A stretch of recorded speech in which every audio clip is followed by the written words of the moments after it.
Hi, in this video, we will cover acids and bases. In particular, we will discuss the Bronsted Lowry acid and base, water as an acid and as a base, and what it means for a substance to be amphiprotic. Here are some examples of acids and bases. First, carbon dioxide is an acid-producing compound that is common in nature. When added or combined with water, carbon dioxide produces carbonic acid with the formula H2CO3. Because of that, rainwater with dissolved carbon dioxide is slightly acidic because carbonic acid is a weak acid. Next, we have acid rain. This is rainwater with high acidity because of the acids produced by air pollutants such as sulfur dioxide and nitrogen dioxide that are formed usually from burning fossil fuels. When sulfur dioxide combines with water, it produces sulfurous acid with the formula H2SO3. When nitrogen dioxide combines with water, it produces nitric acid with the formula HNO3. Somehow, it is okay for the rainwater to be slightly acidic because many of the surface and groundwater are slightly basic. One of the scientists that proposed a theory regarding acids and bases is Svante Arrhenius. According to him, in a K solution, the hydrogen ions dictate or influence the properties of acids, whereas the hydroxide ions influence or dictate the properties of bases. However, there is a problem with that set of definitions. That is, some bases, for example ammonia, do not contain any hydroxide ion. The modern definition of acids and bases is given by Bronsted and Lowry. A Bronsted Lowry acid is a hydrogen ion donor. So that is any substance that gives away or donates a hydrogen ion to another substance. A Bronsted Lowry base, on the other hand, is a hydrogen ion acceptor. So that is any substance that would accept a hydrogen ion from another substance. For example, we have here hydrochloric acid. That is one of the strongest acids. If we add that to water, this hydrogen will be given away to water to produce a hydronium ion. So in water, we only have two hydrogen atoms. In hydronium, we now have three. Since water accepted one hydrogen ion, hold on, since water is neutral, and it accepted a hydrogen ion, so that is 0 plus positive 1. Therefore, the charge of hydronium is positive 1. And the remaining ion is whatever is left of the hydrochloric acid. Since this hydrogen is lost, okay, then what remains is Cl. Okay, hydrochloric acid is neutral. It lost one hydrogen, so that is 0 minus positive 1. Therefore, the charge of the chloride ion is negative 1. Now, let's consider a characteristic of a strong or weak Bronsted Lowry acid or base. In a Ku solution, a strong acid or base is a strong electrolyte because it completely dissociates into its component ions. On the other hand, a weak acid or base can be considered a weak electrolyte because it does not dissociate into its component ions completely. Now that means that at equilibrium, there is still a significant amount of an ionized reactant acid or base. For example, we have here hydrogen cyanide. This one is a weak acid. Okay, so if we add that to water, this hydrogen will be given away to water. That is to produce a hydronium ion. And the other ion, of course, is whatever is left of the hydrogen cyanide. So it lost one hydrogen, it lost the hydrogen atom. So what remains is Cn. Okay, and the charge of that is -1 because hydrogen cyanide is neutral and it lost one hydrogen ion, so that's 0 minus +1, so -1. And this is the cyanide ion. Now, the dynamic equilibrium or chemical equilibrium is represented by double arrows. The arrow to the right represents the reaction uh, where reactants are converted or turned into the products. The other arrow to the left represents the reaction that proceeds from the products to the reactants. So at equilibrium, the rates of these two reactions are equal. Okay, since hydrogen cyanide is a weak acid, okay, we can say that at equilibrium, a significant amount or appreciable amount of hydrogen cyanide should remain the same. Okay, next we have nitrate. Okay, nitrate uh, is one of the weakest bases. Okay, so this is a weak base. If we add that to water, remember a base accepts a hydrogen ion. So one of the hydrogen atoms, okay, of water will be given away or will be accepted by the nitrate.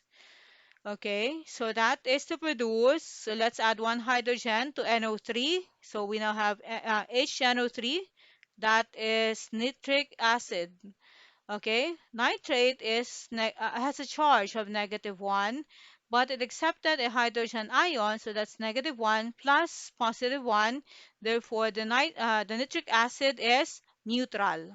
Okay, so it has a charge of 0. Now, since one of the hydrogen atoms of water is lost, okay, what remains is a hydroxide ion.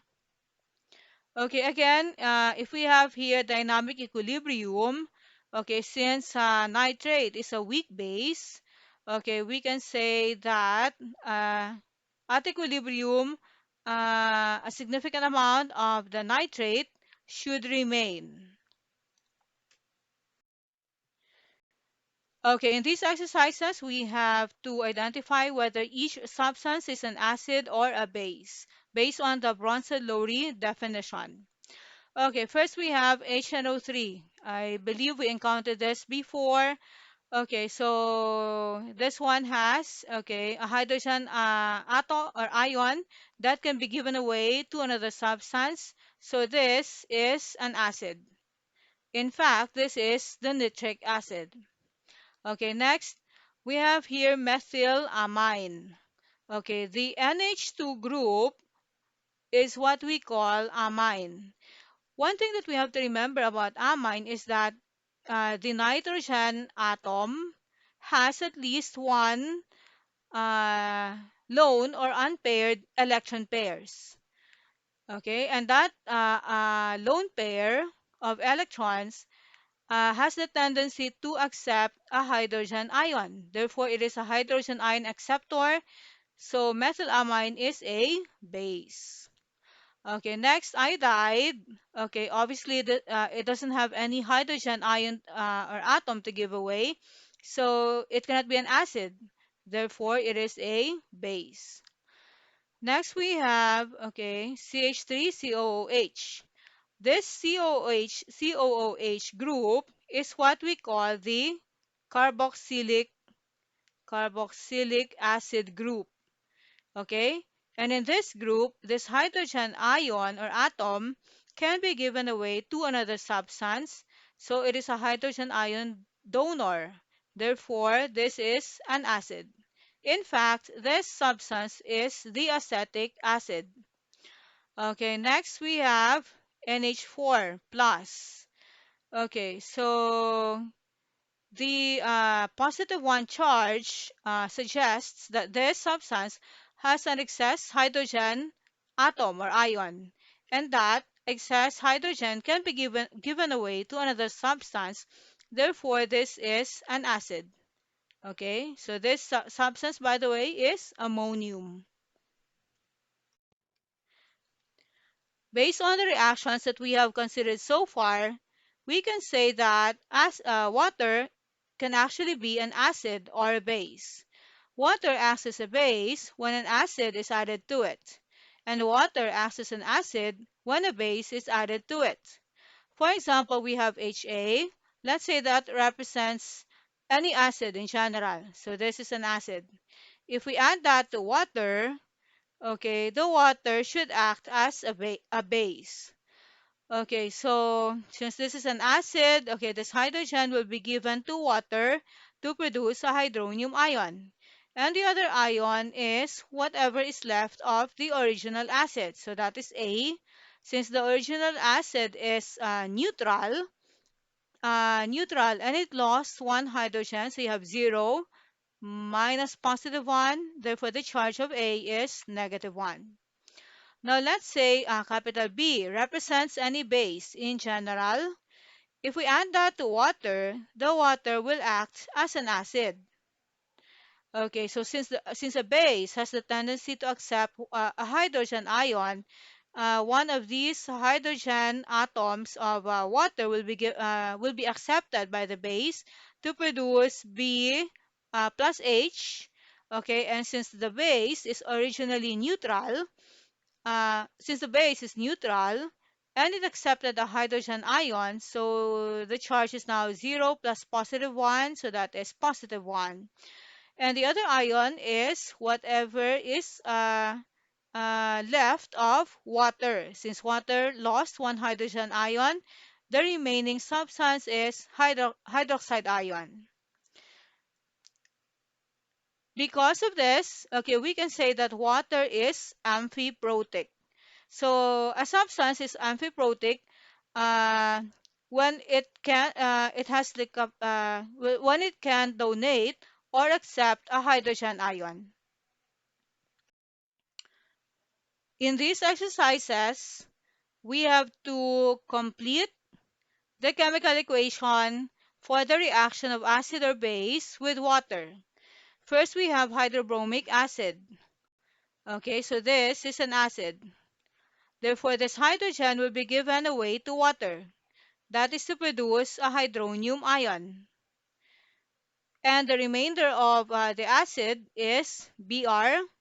Since hydrobromic acid is neutral and it lost one hydrogen, the charge of Br is 0 minus positive 1. So that is negative 1 for the bromide ion. Next, we have sulfites.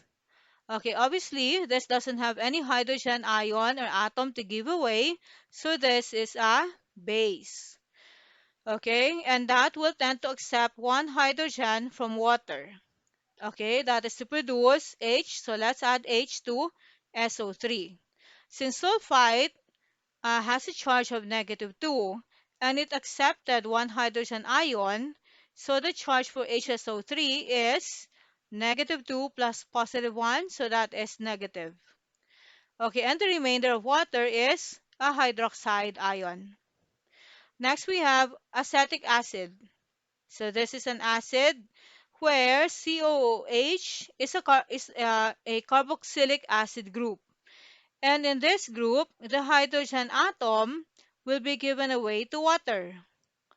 Okay, that is to produce a hydronium ion. And the remainder of acetic acid is CH3COOH. Now, acetic acid is neutral. If it lost a hydrogen atom or ion, okay, the charge of, oh, sorry, this one should be COO. So we have to delete H. Okay, so the charge of CH3COO is 0 uh, minus positive 1. So that is negative 1 for the acetate ion. Finally, we have methylamine. Again, this one is amine, NH2. Okay. In this group, the nitrogen atom has at least one pair of uh, lo- uh, one lone or unpaired electron pairs. Okay, that will tend to accept a hydrogen ion from water. Okay, that is to produce CH3NH3. Now, methylamine is neutral. If it accepts one hydrogen from water, the charge is now 0 plus positive 1. So that is positive 1. And the remainder of water is a hydroxide ion.